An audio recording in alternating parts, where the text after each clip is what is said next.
إن الحمد لله نحمده ونستعينه ونستغفره ونستهديه ونؤمن به ونتوكل عليه ونعوذ بالله من شرور أنفسنا ومن سيئات أعمالنا من يهده الله فلا مضل له ومن يضلله فلا هادي له ونشهد أن لا إله إلا الله وحده لا شريك له ونشهد أن سيدنا ومولانا محمدا عبده ورسوله صلى الله تعالى عليه وعلى آله وأصحابه وبارك وسلم تسليما كثيرا أما بعد أعوذ بالله من الشيطان الرجيم بسم الله الرحمن الرحيم قال الله تبارك وتعالى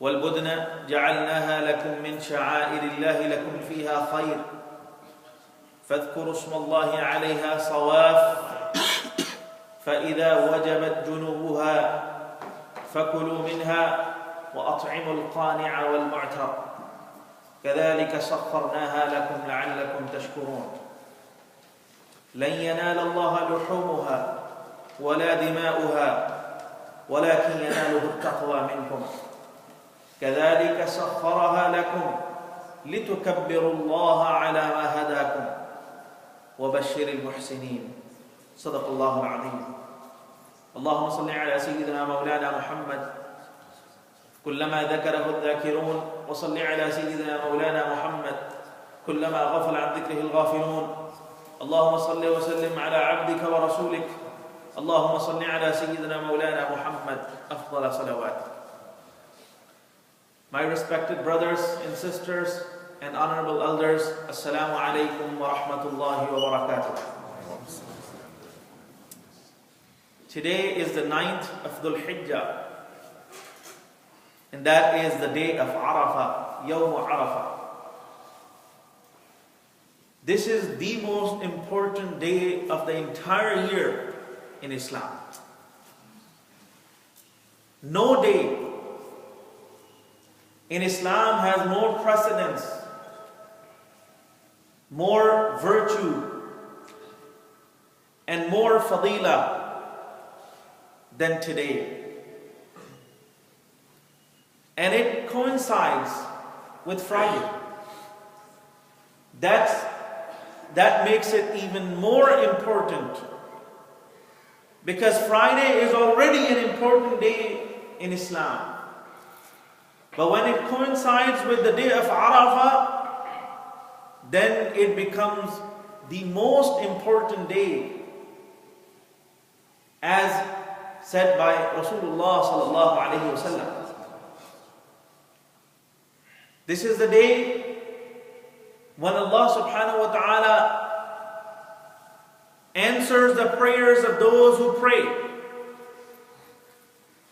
And He forgives those who seek forgiveness. And He forgives so many people on this day that even Iblis, he turns into a corner and cries on seeing how many people are receiving the forgiveness from Allah subhanahu wa ta'ala on this day.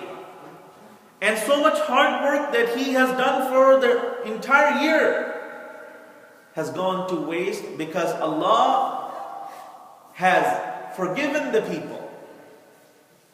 Allah has accepted the good deeds of people, and Allah subhanahu wa ta'ala has forgiven the shortcomings, the mistakes and sins of people. So today, people in Makkah, people in Arafat have already completed their wuquf of Arafah, which is the most important ritual of Hajj. As in one hadith, Rasulullah sallallahu alaihi wasallam said, Al-Hajju Arafah. Hajj is Arafah. Without Arafah, there is no Hajj. And with Arafah, the Hajj will become complete. So our brothers and sisters from all over the world gathered today in Arafat, in one field, in one plain of a few kilometers, and together they proclaim the greatness of Allah subhanahu wa ta'ala. Together they glorified Allah subhanahu wa ta'ala. Together they praised Allah subhanahu wa ta'ala. Together they prayed. Together they made their worship. Together they proclaimed the unity of Ummah. This is one Ummah. The Ummah of Islam is one Ummah. This day is the day that unites the people of all color, the people of all races, the people of all languages into one place, reminding them of how the day of judgment will take place. How Yawm al-Qiyamah will take place. On the day of judgment, everyone will be gathered in one place. All the human beings, from first to last, will all be gathered in one place. Fi sa'idin wahid. And then they will have to face the reckoning. They will have to answer the questions from Allah subhanahu wa ta'ala. This day is a reminder of that day. So my dear brothers and sisters, tomorrow will be the day of Eid, known as Eid al-Adha. In Islam we have two Eids. The first Eid, which comes immediately after Ramadan, is called Eid al-Fitr. And the second Eid, which comes immediately after the day of Arafah, is called Eid al-Adha. And that Eid basically is a lesson, is a universal lesson for all of us to realize the importance of sacrifice. Because on that day, we make sacrifice, seeking the pleasure of Allah subhanahu wa ta'ala, seeking the forgiveness from Allah subhanahu wa ta'ala. People all around the world, Muslims all around the world, will be making sacrifices tomorrow. The sacrifice is not just shedding the blood of a goat or cow. It is not just slaughtering an animal for the sake of Allah. It has much greater purpose to it. The purpose is to learn a lesson from this sacrifice. What is the lesson? The lesson that we need to learn from this sacrifice requires us to learn the origin of this sacrifice. How did this sacrifice come into existence? What happened? What is the context? What is the background? And when we learn about the background, when we learn about the origin of this sacrifice, how one of the greatest messengers of Allah, Sayyidina Ibrahim alayhi salam, Khalilullah, he was ready to sacrifice his own son in obedience to the command of Allah. He was ready. He was ready to obey the command of Allah on his part. But that obedience to the command of Allah did not come at convenience. It came at a great sacrifice. A father losing his only son at an age when there's no hope that there will be another son. There will be another child. And a child who was given after so many prayers. The name of Ismail alayhi salam, which is mentioned in Quran as Ismail. In Hebrew, it is Shamma'il. Or in English, as it is said, Ishmael. But in Hebrew, it is Shamma'il. These are two words. In Arabic as well, it is a combination of two words, but it is actually taken from Hebrew, because at that time there was no Arabic. Ibrahim alayhi salam did not speak Arabic. So from Ishmael or Shamma'il came Ismail. But the word Shamma'il is a combination of two words, Shamma' and Il. These two words together make one name, which means the one who was heard by Allah. Because the word Shamma' is equal to, in Arabic, what we have Sama' or Isma'. Listen. So Il means Allah. Ibrahim alayhi salam used to pray for this child. And Allah subhanahu wa ta'ala answered the prayers of Ibrahim alayhi salam and granted him that child at that age. But when Allah gave him that gift, it was a really worth praising. It was a gift that Ibrahim alayhi salam used to thank Allah all the time. But a time came when Allah subhanahu wa ta'ala wanted to test Ibrahim alayhi salam again. Ibrahim alayhi salam is that prophet of Allah who has been tested so many times, and every time he was put to test by Allah, he fulfilled it. Allah subhanahu wa ta'ala mentions that in Surah Al-Baqarah. وَإِذِ ابْتَلَى إِبْرَاهِيمَ رَبُّهُ بِكَلِمَاتٍ فَأَتَمَّهُنَّ. And recall, when the Lord of Ibrahim put him to test through commands, one command, then another command, then another command, then another command, and he fulfilled them. He passed all those tests. قَالَ إِنِّي جَاعِلُكَ لِلنَّاسِ إِمَامًا. Allah rewarded Ibrahim alayhi salam also immensely.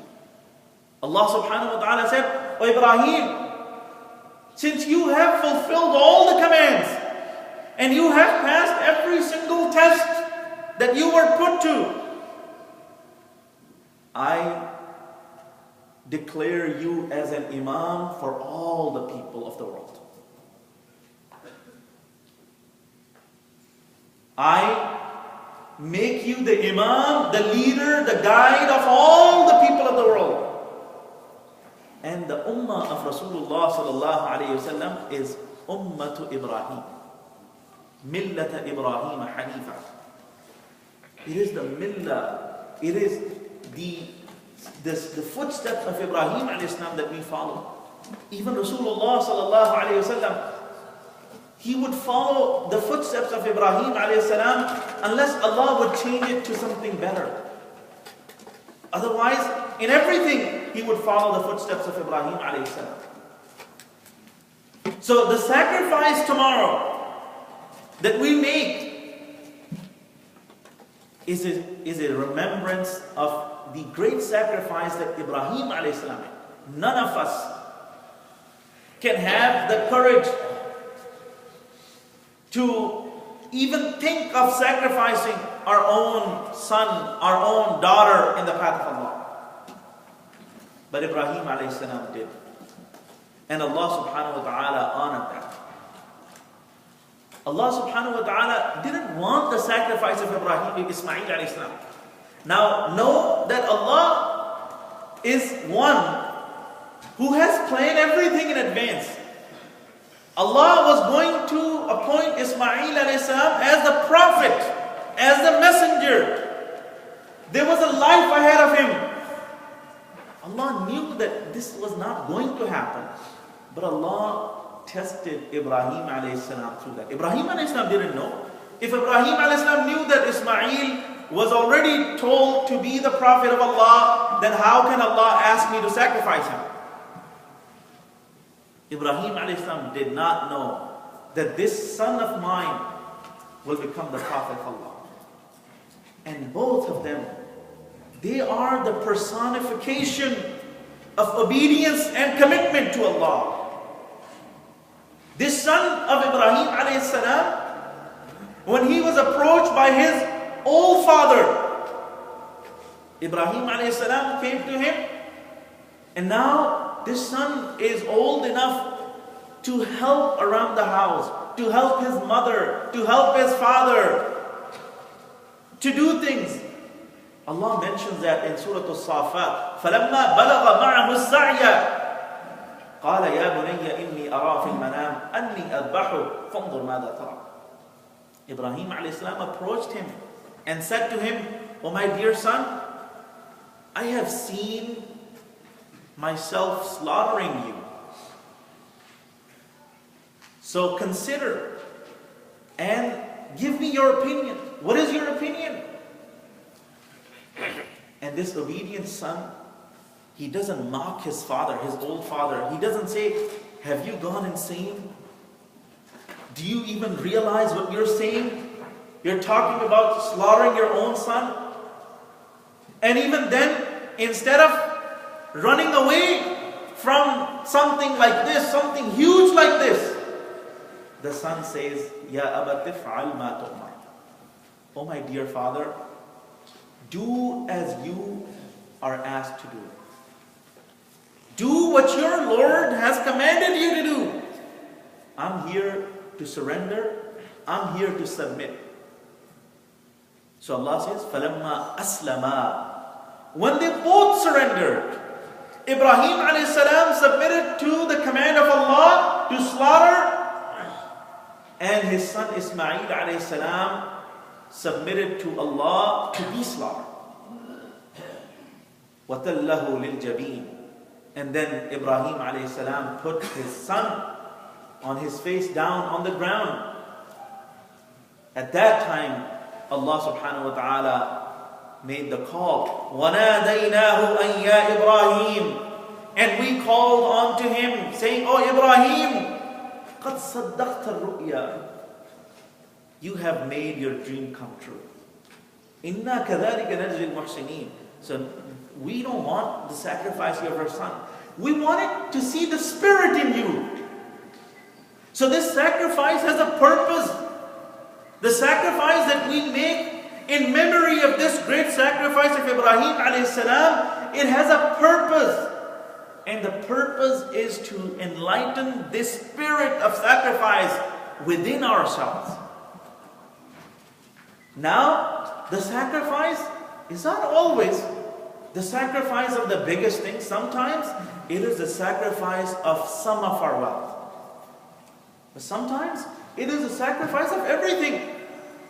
When Muslims migrated from Makkah, they left everything in Makkah. Rasulullah sallallahu alaihi wasallam left his house in Makkah. Abu Bakr radiallahu anh left his house in Makkah. Ali radiallahu anh left his house in Makkah. Everybody left everything in Makkah. So sometimes the sacrifice demands that you sacrifice your wealth. Sometimes some of it, and sometimes all of it. But it depends on circumstances. What is the demand of sacrifice? What is the nature of sacrifice? Sometimes the sacrifice requires moving from one place to the other. Sometimes the sacrifice even requires the sacrifice of life. As did Sahaba. Sahaba radiallahu anhu, they sacrificed their life. Hamza radiallahu anhu sacrificed his life in the path of Allah. And so many other companions of Rasulullah sallallahu alaihi wasallam, they understood the meaning of sacrifice, embraced it, and they did not hesitate in giving even their own life in the path of Allah. So my dear brothers and sisters, this sacrifice is a reminder of that.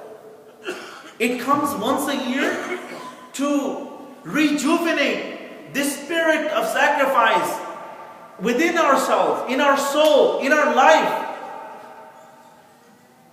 And then we unfortunately have become accustomed to convenience so much. This is what happens. When the time of sacrifice comes, when the time of Eid comes, we give our order on the phone.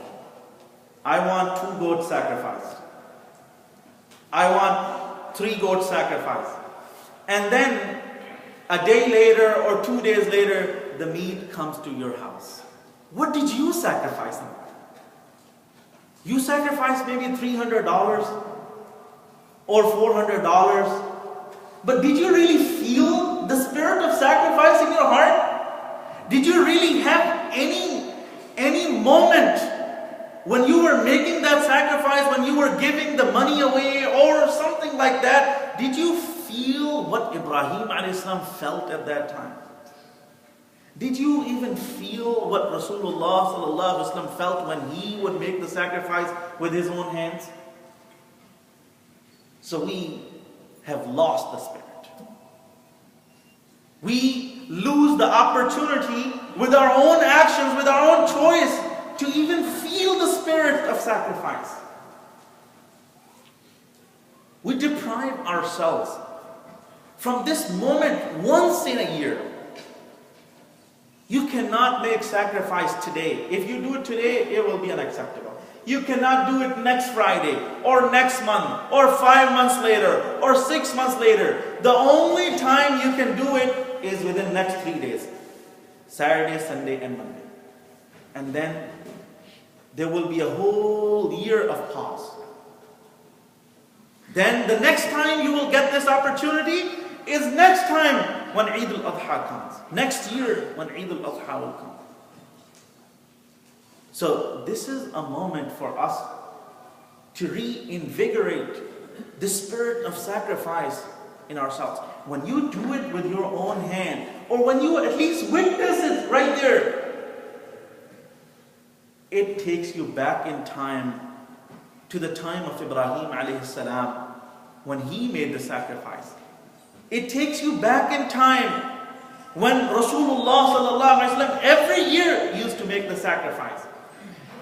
And the last year, when he offered the Hajj, Hajjatul Wada, that year he offered so many cows and so many camels in sacrifice. It reminds you of that spirit. And only then you can become truly devoted to the cause of Allah. Otherwise, the influence and attraction of materialistic things is so much that we get lost in that. We forget about Allah. We forget about sacrifice. We forget about our religion. We forget about the importance of sacrifice. This is also a sacrifice. Leaving your work and coming to the masjid to perform Salatul Jumu'ah. This is also sacrifice. Sacrifice is not only confined in one definition. Sacrifice, by definition, has so many branches. Sacrifice of your time, sacrifice of your wealth, sacrifice of your money, sacrifice of your strength, sacrifice of your energy, sacrifice of all of this. And Allah appreciates it. Ibrahim alayhi salam, his whole life is built on sacrifices. You can read through the life, and you can read through the life of Rasulullah sallallahu alaihi wasallam. They're built on sacrifices.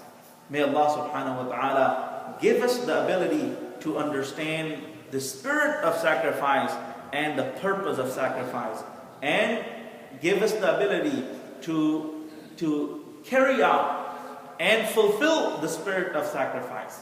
So many of our brothers and sisters in the world are going through very difficult times.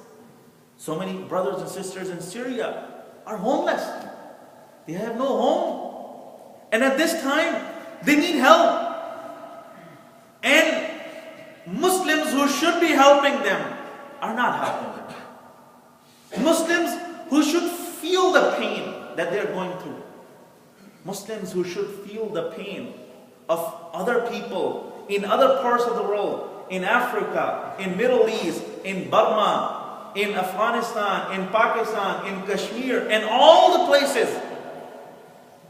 We should be the ones feeling the pain of those people and make sacrifice.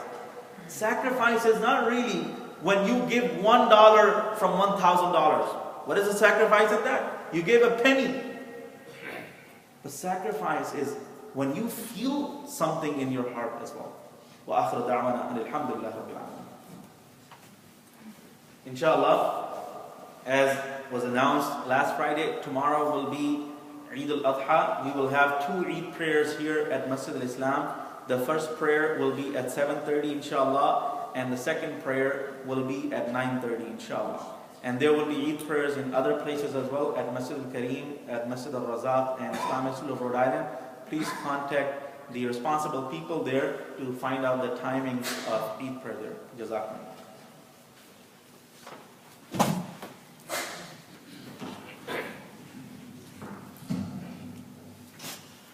Allah